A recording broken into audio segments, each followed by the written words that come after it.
वसुदेव सुतं देवं कंसचाणूरमर्दनं देवकी परमानंदं कृष्णं वंदे जगद्गुरुं।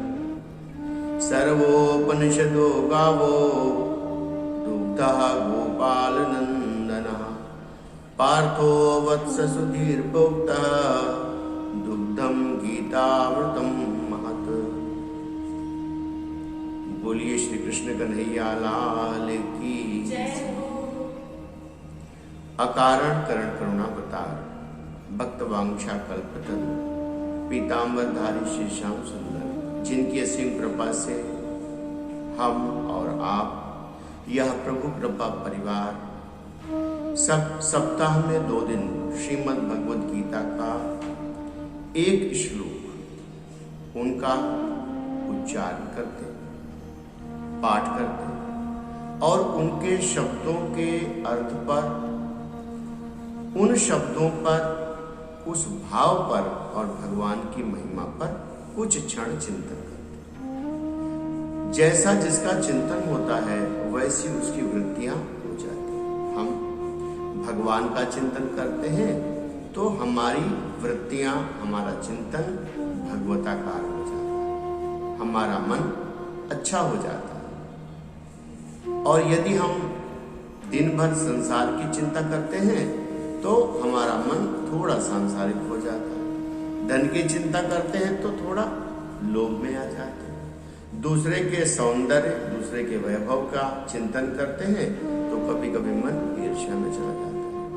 आइए हम लोग प्रथम अध्याय के श्रीमद् भगवद गीता के प्रथम अध्याय के 10वें श्लोक का आज चिंतन करेंगे, उच्चारण करेंगे। आप हमारे साथ साथ उच्चारण करिए। जैसे भी भगवान का भाव हम लोग धीरे धीरे आत्मसात करेंगे, उसी प्रकार भगवान की महती कृपा हम लोगों के ऊपर होती चली जाएगी।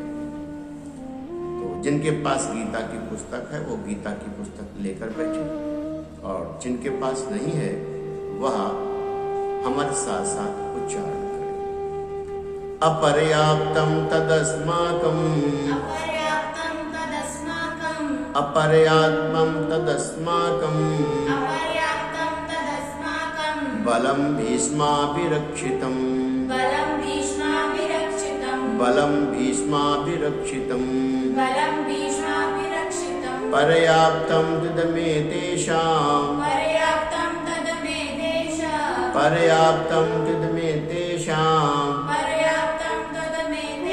बलं भीमाभिरक्षितं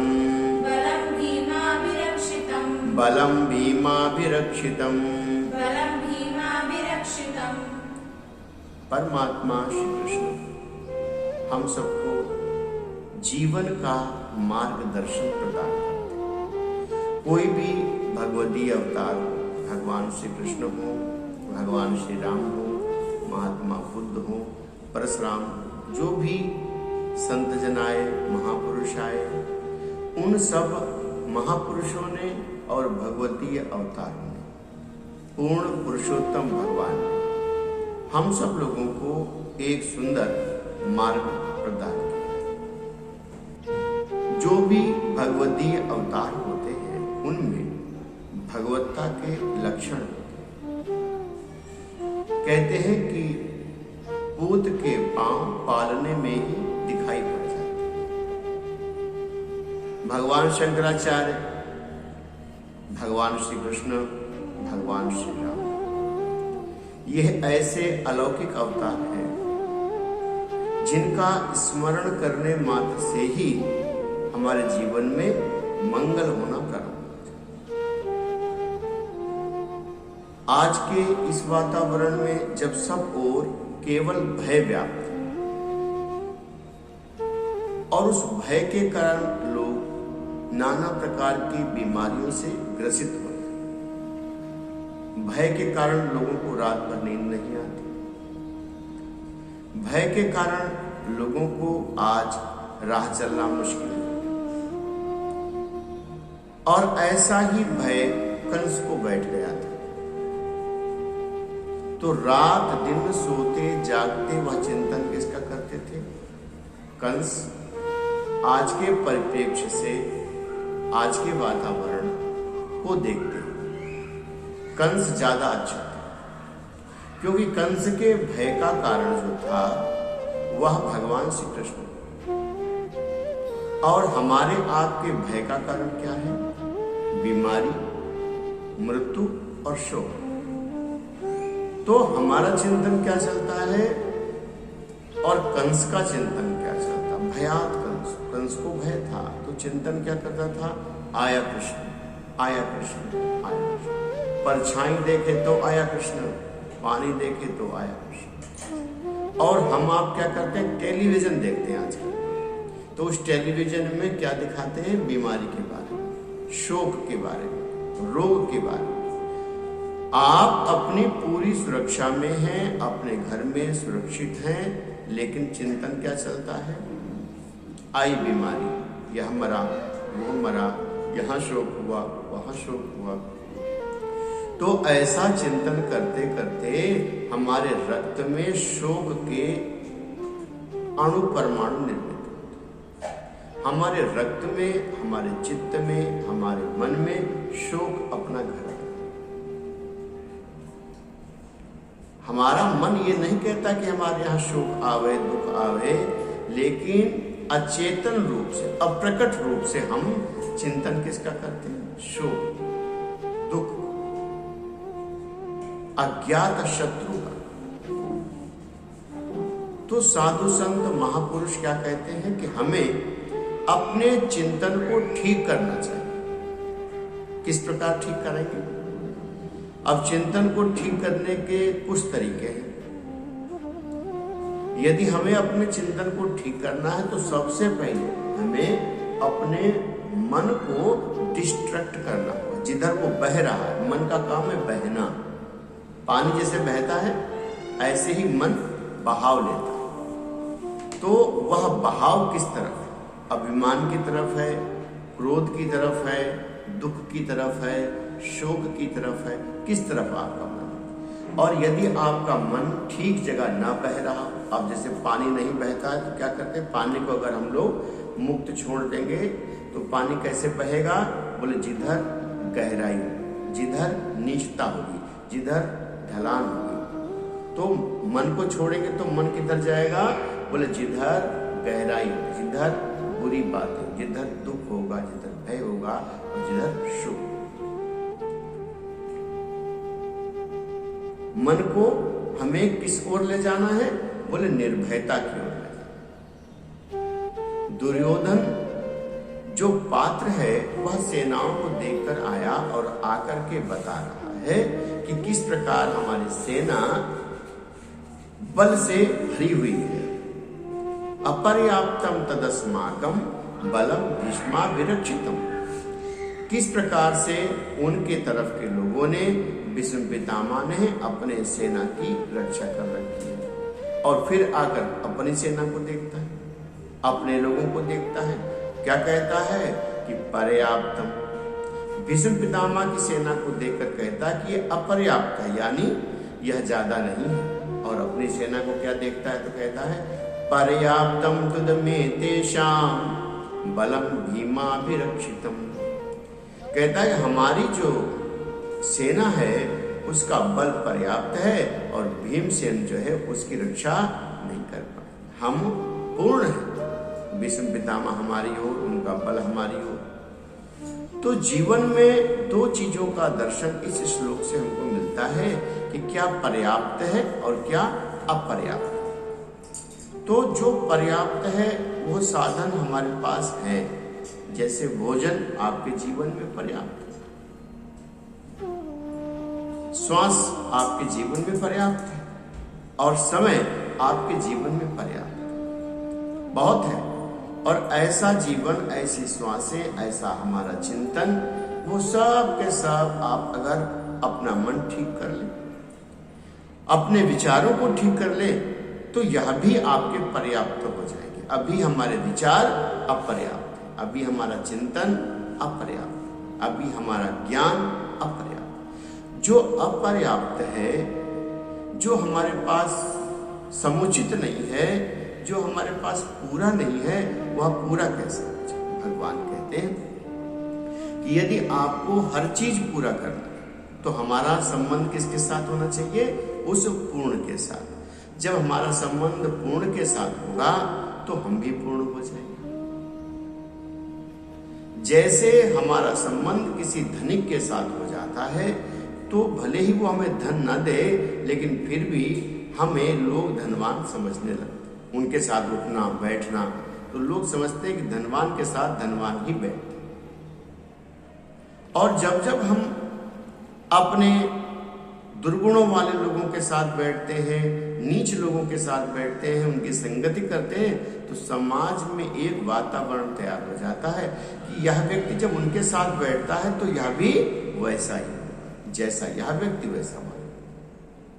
भगवान कहते हैं कि हमारे पास बल जितना है उस बल को हमें भगवान के साथ जोड़कर अपने बल को भी पर्याप्त कर लें। अभी बल कौन सा है? अभी बल हमारा थोड़ा है। कितना बल है? बोले छिपकली निकल आई, बस प्राण बचाने के लिए भाग खड़े होते। लेकिन हमारे पास बल कितना होना चाहिए? भीमसेन के लिए। अब उतना तो आप भोजन भी नहीं करते, उतना दंड बैठक भी नहीं करते, उतनी कसरत भी नहीं करते।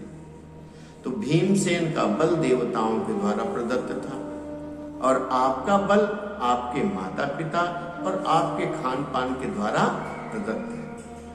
तो हमें कौन सा बल बढ़ाना है? बंदूक लेकर के लड़ाई लड़ने तो जाना नहीं। और जिनको जाना होता है युद्ध के लिए वो अपने शरीर को युद्ध के लिए तैयार करते हैं। अब आपको अपनी आयु का, आपको अपनी वय का बौद्धिक रूप से चिंतन करना है। यदि आपकी अवस्था 50 वर्ष की है और आप यह सोच रहे हो कि हम युद्ध करने की तैयारी करें, तो यह चिंतन व्यर्थ है। यदि आपकी अवस्था 60 वर्ष की है और आप सोच रहे कि अब हमें कार चलाना सीखना चाहिए, अब हमें ऐसे कार्यों को सीखना चाहिए जिनकी सीखने की अवस्था 30 साल तक रही, तो यह भी आपका चिंतन व्यर्थ है। हमें अपने चिंतन को कैसा बनाना चाहिए? आज बड़ी महत्वपूर्ण सोच ये है, हमारी बड़ी महत्वपूर्ण विचारधारा ये है, और इस पर आप सभी को चिंतन भी करना चाहिए कि ऐसा कौन सा स्विच हमें मिल जाए कि हम जब चाहें तब वह सोच सकें। अभी तो आपकी सोच आपके नियंत्रण में नहीं है, न सोच नियंत्रण में है और न हमारे होने वाले शरीर के द्वारा कार्य नियंत्रण में। जब ऐसा होने लगे कि आप सोचो कि हम आधे घंटे बाद पानी पिएंगे और आधे घंटे के बाद शरीर अपने आप उठे और पानी लेकर पी ले, तब आप सोचो ऐसा कैसे हुआ? तो आपको पता चलेगा कि आधे घंटे पहले आपने यह विचार किया था कि हमें पानी पीना। हमारा अचेतन मन जिन बातों को पकड़ लेता है तो उन बातों पर क्रिया करना प्रारंभ करता है। हमारे अचेतन मन में बहुत सी बातें ऐसी होती हैं जिनका पता हमें नहीं चल पाता। Unconscious mind. कभी हमने ऐसा स्वप्न देखा जिसकी कल्पना भी नहीं की, तो वह अचेतन मन में चला जाता। भगवान कहते हैं अपने आत्मिक बल को हम बढ़ा सकते हैं। शारीरिक बल बढ़े ना बढ़े, देखो शारीरिक बल कब बढ़ेगा? जब आप खूब खाओगे, प्रोटीन खाए, ग्लूकोज ले, फाइबर ले, वसा ले, तो आपका शरीर बढ़ेगा। लेकिन उसमें ताकत कब आएगी? जब शरीर काम करे, क्रिया करे, और क्रिया कर कर उन तत्वों को पचा ले जाए। मुख्य तत्व है शरीर में आपका बल तब बढ़ेगा जब आप खाद्य पदार्थों को ठीक से पचा लें श्रम के द्वारा। और बिना श्रम के यदि आपने कुछ खाया पिया तो वह एक तो पचेगा नहीं, दूसरा शरीर में विकृति उत्पन्न करेगा। कहीं ब्लड प्रेशर बढ़ाएगा, कभी कोलेस्ट्रॉल का लेवल बढ़ाएगा, कभी शुगर का लेवल बढ़ाएगा, कभी आपको प्रोटीन ज्यादा करेगा, कभी कुछ कभी कुछ, तो वह शरीर में विकृति के रूप में आएगा। जो कुछ हम ग्रहण करें और वह शरीर पचा ना पाए, तो क्या होगा? विकृति तैयार होगी। तो यह शरीर के साथ भी है और मन बुद्धि के साथ। शरीर के साथ जो आपने खाया और ठीक से पचा नहीं, तो आपका शरीर में विकृति उत्पन्न, कहीं घुटने में दर्द, कहीं पीठ में दर्द, कहीं बुखार, कहीं ब्लड प्रेशर तैयार हो जाता है। ऐसे ही जब मन में कोई बात आती है और मन बुद्धि उसे पचा नहीं पाती, किसी ने किसी की बुराई किया और आपने उसे ठीक से पचा नहीं पाया कि रखना है, कि उसका चिंतन बार बार करना है, कि किसी को बताना है, ये 3 बातें होती। और यदि ठीक से सोच नहीं पाए तो अब किसी ने किसी की बुराई किया और बुराई करने के बाद आप 2-3 बातें सोच सकते हो, लेकिन हम लोग सोचते नहीं। तो हमें सोचना कैसे? एक तो किसी ने किसी की बुराई की तो हमने उसको सुना और सुनने के बाद मन बुद्धि से विवेक किया कि आप बुराई ठीक है या गलत है। अगर ठीक है तो अपने मन में रख लिया, हाँ चलो ठीक है। यदि नहीं ठीक है तो वहां से उसे रिमूव कर दिया कि ये बात ठीक नहीं है, इसको हमें नहीं मानना। तीसरा, इसे स्प्रेड करना है, फैलाना है। क्या? किसी बुराई को फैलाना भी होता है। ये ना समझना कि किसी की निंदा नहीं करनी चाहिए। यदि आप जान रहे हैं कि यह आदमी स्पैम, ये आदमी चोर है, ये आदमी किसी का नुकसान कर सकता है, और अभी किसी ने आकर बताया कि यह आदमी ठीक नहीं है, ये जेब कतरा है, वह व्यक्ति आपके स्वजनों के पास बैठा हुआ है, तो आपको बता देना चाहिए कि देखो, आपकी जेब संभाल के रखना और इस व्यक्ति से बचना। दुसंगः सर्वथा।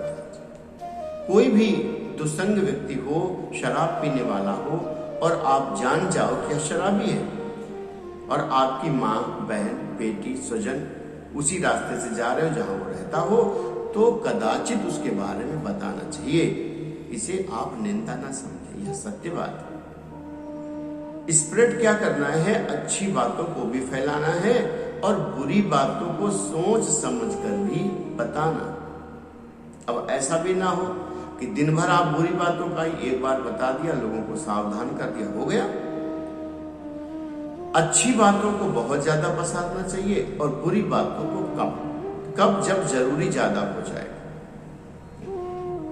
कभी कभी लोग अकारण ही बुरी बातों का प्रसार कर देते हैं। जब आप बुरी बातों का ज्यादा प्रसार करेंगे तो बुरी बातों को सोचेंगे। एक उल्टा विचार आपकी 24 घंटा की साधना बिगाड़ देता है। एक अटपटा दृश्य आपके मन को विचलित कर देता है। कभी कभी आप सोशल मीडिया देखते होंगे तो कभी कभी दिखाई पड़ता है कोई किसी का गला काट रहा है, कोई मरा हुआ व्यक्ति सामने आ जाता है, कहीं मांस के लोथड़े आ जाते हैं। जैसे ही ये दृश्य सामने आते हैं आपका मन विचलित हो जाता है। तो भगवान कहते हैं कि ऐसे दृश्यों को जानकर, ऐसे दृश्यों को समझकर, ऐसे विचारों को जानकर हमें अपने पास रखना है या उसे स्किप कर देना, उसे हटा देना, उसे रिमूव कर देना या उसे स्प्रेड करना है। तो यह 3 बातों को हमें ठीक तरह से समझना, रखना आ जाए तो क्या होगा? तो हमारा जो बल है, जो अपर्याप्त है, वह पर्याप्त हो जाए।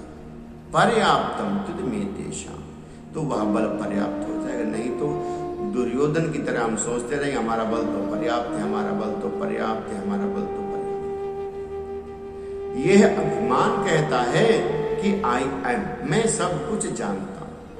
और जिनको अभिमान नहीं है वो क्या कहते हैं? मैं थोड़ा तो जानता हूं और थोड़ा सीखने का हमारा मन नहीं है। तो हमें अपने को रक्षण करके, यह श्लोक कहता है कि हमें, देखो कौरवों की सेना को भीष्माभिरक्षितम, भीष्म पितामह ने रक्षा दे रखी है, और कौरवों को लगता है कि भीष्म पितामह का बल सबसे ज्यादा है। उनको लगता है कि द्रोणाचार्य, कृपाचार्य सब मिलकर हमारी सेना का रक्षण। सेना अर्थात आपकी सेना कौन सी है पता है? 5 कर्मेंद्रिय, हाथ, पैर, आंख, त्वचा, जिह्वा, ये सब आपकी कर्मेंद्रिय। और 5 ज्ञानेंद्रिय, नाक के पीछे क्या है? सुगंध। कान के पीछे क्या है? शब्द। आंख, और आंख के पीछे दृश्य। जिह्वा के पीछे दो है, एक तो स्वाद और एक तो शब्द, दो है। त्वचा के पीछे स्पर्श। तो यह सब जो आपकी सेना है, यह रक्षित है या नहीं रक्षित? यह भीष्म पितामह के द्वारा रक्षित है या भीमसेन के द्वारा रक्षित है? और हम तो कहते हैं इन दोनों को छोड़, आप श्री भगवान के द्वारा अपनी सेना को रक्षा। आप कह दो कि हे भगवान, हे पूर्ण पुरुषोत्तम परमात्मा, हमारी इस सेना की रक्षा तुम करो। ये हमारी इंद्रियों की रक्षा आप करो। और जब भगवान को अपनी इंद्रियां समर्पित करेंगे तो कैसे होगा पता है? जैसे ही आप न खाने योग्य पदार्थ खाओगे और आप भगवान से कह चुके हो, तो भगवान तुरंत आपको चेतावनी देंगे कि ऐ मनुष्य, तुमने मेरे हाथों में अपनी इंद्रियां दी थी और यह खाने योग्य पदार्थ नहीं है, इसे नहीं खाना चाहिए। आजकल लोग कहते हैं कि हमने, गुरुजी आजकल हमने ऑयली खाना बंद कर दिया, अब हम बिल्कुल चिकना नहीं खाते। आपको ठीक ढंग से पता नहीं है कि ऑयली भोजन या किस चीज में क्या है। भगवान के हाथों में सौंपो। अगर आपने 100 ग्राम मूंगफली के दाने खा लिए बैठे बैठे और 2 दिन तेल नहीं खाया तो आपका हिसाब किताब बराबर। 100 ग्राम मूंगफली के दाने में 40 ग्राम ऑयल होता है। आपने बैठे बैठे 100 ग्राम काजू खा लिया, आपका पूरा हो गया। खाली बैठे हाथ पैर नहीं हिलता, बादाम ही खा ली, मतलब बहुत पौष्टिक होती है, और आपने बादाम खा ली 20-30 ग्राम, तो फिर आपका किया धरा सब बेकार। भगवान कहते हैं प्रत्येक इंद्रिय को मैं रक्षा करता। कैसे? बोले जब आप अपने समस्त किए हुए कार्यों को भगवान को सौंप देते। कैसे सौंपना है? जो कुछ आप करो, भगवान कहते हैं जो कुछ भी आप कर्म करो, कितने बजे सोना है, कितने बजे जागना है, कैसे बोलना है, बोलने को भी भगवान को सौंप दो। और जब आप कड़वा बोलने लगोगे, उसी समय भगवान आकर आपका कान पकड़ेंगे भीतर से और कहेंगे क्या बोलने जा रहे हैं, तो आपका बोलना रुक जाएगा। कब? जब आप भगवान को सुनना, देखना और समझना प्रारंभ करें, तब आपका बल बढ़ेगा, आत्मिक बल। श्रीमद् भगवद गीता के अन्य अध्यायों में बताया कि हमें अपने कौन से बल को बढ़ाना है। देखो, आयु धीरे धीरे बीत रही है, किसी की 50 हो गई, किसी की 40, किसी की 60, किसी की 68, किसी की 70, किसी की 75। तो जो बचा समय है, उन समय में हम क्या क्या अपने बल को बढ़ावें? आप बताओ, आपको क्या बल बढ़ाना है? धन का बल बढ़ाना? धन आजकल आप देख रहे हो कोई काम नहीं आ रहा, धन की कोई उपयोगिता नहीं। स्वास्थ्य बल, हाँ, यह एक बल बढ़ाया जा सकता है। स्वास्थ्य का बल अच्छा हो जाए, स्वास्थ्य अच्छा हो जाए और विचार अच्छे हो जाए, मन अच्छा हो जाए, मन का बल बढ़ जाए, बौद्धिक बल बढ़ जाए। कैसे बढ़ेगा? जब हम बहुत सारी विचारधाराओं, बहुत सारे ग्रंथों को एक साथ पढ़ेंगे, तो कभी कभी हमारा बौद्धिक बल विकृत हो जाए। जैसे रामचरितमानस में कई जगह पर एक ही चौपाई को अलग अलग ढंग से लिखा, जो जस करिए सो तस फल चाखा और कर्म प्रधान विश्व करुणा। एक जगह पर लिखा कि कोई है सोई जो राम रचि राखा और होकर तर्क बढ़ावा। आप पढ़ेंगे, विकृत हो जाएंगे, महात्माओं के पास जाएंगे तो उसका वो भेद बताएंगे। तो हमें अपने बौद्धिक बल को बढ़ाना है। तो हमारा बल कैसा हो जाएगा? पर्याप्त। हमारा बल पर्याप्त हो जाएगा। हमारा शरीर पुष्ट करना है तो किस आयु में क्या भोजन लेना चाहिए? अब आदमी की अवस्था 70 वर्ष हो गई, बच्चे क्या कहते हैं, पिताजी आप कमजोर हो गए, तो 2 चम्मच घी ज्यादा दो, 2 गिलास दूध ज्यादा दो। उस अवस्था में क्या आहार उनके बल को बढ़ाएगा, यह सम्यक ज्ञान होना चाहिए। इसीलिए प्रभु कृपा परिवार के 3 आयाम रखे गए, अध्यात्म, ज्योतिष और आयुर्वेद। ज्योतिष की विद्या से हमें सबको यह जानना है कि आगे आने वाले समय में ग्रहों के कारण से कोई दोष तो नहीं बन रहा है। आप में से बहुत लोगों ने हमको फोन भी किया, चिट्ठी भी लिखी। तो पहले हम अध्यात्म से अपने मन को ठीक करें, यह बल हमारे पास होना चाहिए। फिर ज्योतिष से हम यह देखें कि हमारे आगे आने वाले समय में कोई शरीर का रोग तो नहीं आ रहा, कोई धन का अव्यवस्था तो नहीं आ रही, कोई हमारे जीवन में ऐसी घटना तो घटने वाली नहीं है। यदि है और उसे हम अपने कर्म के द्वारा, पूजा पाठ के द्वारा उसे रोक सकते हैं तो उसे थोड़ा कम करना चाहिए, पूजा करनी चाहिए। कई लोग राहु की पूजा करते हैं, राहु की पूजा नहीं करनी चाहिए, राहु राक्षस है। राहु की जगह नारायण की पूजा करनी चाहिए। तो एक तो हमें अध्यात्म से अपने मन को बल देना है, पर्याप्त, हमको अपने बल को पर्याप्त करना है, और वह बल जिसे भगवान रक्षित करते हैं वो तो बहुत मजबूत हो जाता है, पुष्ट हो जाता है। दूसरा, हमें ज्योतिष के द्वारा यह जान लेना है कि आगे आने वाला समय हमारा कैसा हो। और तीसरा, आयुर्वेद का एक शाखा है जिससे यदि आपके शरीर में कोई गुण कम हो रहा है, 40 वर्षों के बाद शरीर में बहुत सी चीजें कम होने लगती हैं। जैसे आप नई नई गाड़ी लो ना, तो 2-3 साल बहुत अच्छी चलती है, फिर इंजीनियर बताता है, मिस्त्री बताता है कि देखो अब इसमें मोबिल ठीक नहीं है, इसकी क्लच प्लेट खराब है, इसका स्टीयरिंग व्हील गड़बड़ है। तो जहां जहां आपके शरीर का क्लच प्लेट, आपका लीवर, आपका पेनक्रियाज, आपके जो भी ऑर्गन है, उनमें देखो क्या असुविधा आ रही है। यदि कोई असुविधा आ रही है तो अंग्रेजी दवाओं को छोड़कर आप आयुर्वेद का आश्रय ले सकते हैं। हमारे प्रभु कृपा परिवार में पूरी की पूरी टीम बनाती है, आयुर्वेद का पूरा एक पैनल है। वह अरविंद मिश्रा जी उसे देख रहे हैं। जिस किसी को कोई शरीर संबंधी विकार, तो हम 6 महीने आयुर्वेद का औषधियों को सेवन करें। किसी को घुटने में दर्द है तो वो गूगल का ले सकता है, किसी को श्वास संबंधी कुछ समस्या है तो वो सीतोपलादि चूर्ण को शहद के साथ, ये लोग बताते रहते हैं। और यह जो महामारी आई है, इसके भी प्रिकॉशन यानी हमें बचाव के लिए बहुत सी बातें बताई गई हैं, जैसा आपके पास।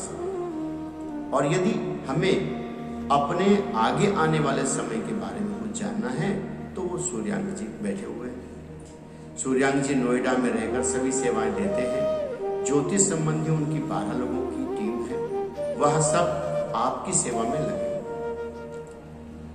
इतना सब करने के बाद भी यदि आपका मन सेवा करने का हो तो आप नैमिषारण्य धाम जा सकते हैं। वहां श्रीमान बलराम मिश्रा जी 50 साधकों के साथ, 51 साधकों के साथ सेवा कार्य में लगे हुए हैं। तो वहां जाकर अपने सेवा के बल को बढ़ा सकते हैं। तो अपने शरीर के द्वारा अर्जित किए हुए बल को हमें वृद्धि करना है। जो अपर्याप्त बल है उसे पर्याप्त करना है। यह 10वें स्कंद में 10वें श्लोक में बताया गया है। हमें अपने बल को बढ़ाना है, अपने धन को बढ़ाना है, अपने बौद्धिक ज्ञान को बढ़ाना है। तो हम अध्यात्म, ज्योतिष और आयुर्वेद तीनों को अपनाकर पहले अपना शरीर, अपना धन ठीक करें और फिर चौथा सोपान श्रीमान बलराम मिश्रा के साथ बैठकर सेवा कार्यों में लग जाए। कल ही चर्चा हो रही थी, गोष्ठी हुई, उसमें बहुत सारे साधक भक्तों ने भाग लिया। माननीय श्री राजेंद्र भाई पटेल जी, डॉक्टर अजय गुप्ता जी, श्रीमान जगदीश प्रसाद मौर्य जी, इनके साथ बहुत लंबे चौड़ी लिस्ट थी, सब के सब लोग शामिल हुए। तो वह सब लोग मिलकर यह अच्छा सेवा का काम कर रहे हैं और हमें इस प्रकार अपने जीवन को आगे बढ़ाना, बल को वृद्धि करना है। आज यह सत्संग हमारे प्रभु कृपा परिवार को समर्पित। सभी साधक भक्तजन स्वस्थ रहे, अच्छे रहे, अपने भाव को अच्छा रखें, अपने मन को अच्छा रखें, सब प्रकार के बलों को बढ़ाएं। इसी आशा के साथ आज का यह सत्र पूर्ण होता है। अगला सत्र फिर से हम लोग करेंगे तो वह हमें ज्ञान देगा, बल देगा और शक्ति देगा। श्रीमद् भगवद गीता भगवान श्री कृष्ण की अमृतमयी वाणी है। इसको हम लोग हर गुरुवार, प्रत्येक गुरुवार और प्रत्येक रविवार को श्रवण करते हैं और उच्चारण करते हैं। आज इसी भाव के साथ यह सत्र या सत्संग हम यहाँ पर विश्राम करते हैं। अगले सत्संग में फिर आपसे भेंट होगी। रात्रिकालीन सत्संग 8 बजे से 8:30 बजे तक, 9 बजे तक होता है। यह एक टीम लिंक ऐप के ऊपर होता है। यदि आपको और कोई जानकारी इस संदर्भ में लेना है तो लखनऊ में श्रीमती रेखा श्रीवास्तव कार्यालय का कार्यभार देखती हैं। आप उन्हें टेलीफोन कर सकते हैं। उनका नंबर 94 155 16 077 ये नंबर है। 9415 16077 इस पर आप टेलीफोन कर सकते हैं ताकि आपको समस्त कार्यों की जानकारी समय समय पर मिलती है। आज के लिए इतना ही। श्री राधे।